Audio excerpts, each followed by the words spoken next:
kesa Yeshu na meya sopa Yeshu na me pala yaloba te dana te na tuga ye kebuta bato na le yata doble te na tuga ye kasi patre te na tuga le credo tala kubo te na tuga le credo takela te na tuga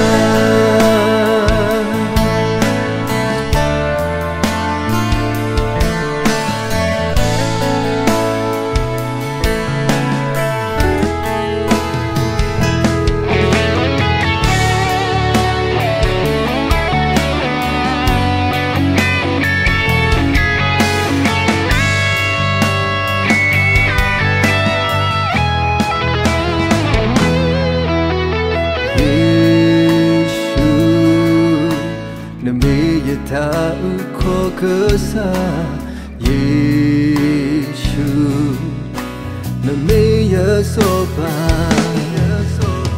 Yeshu na me pala yaloba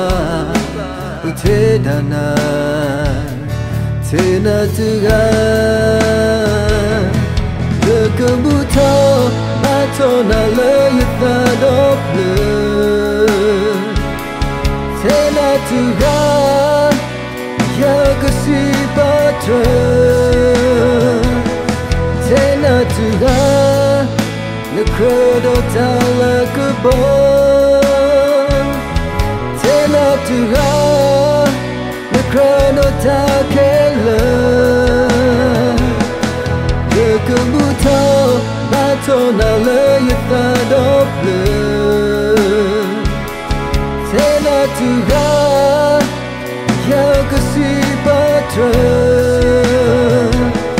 te na tuga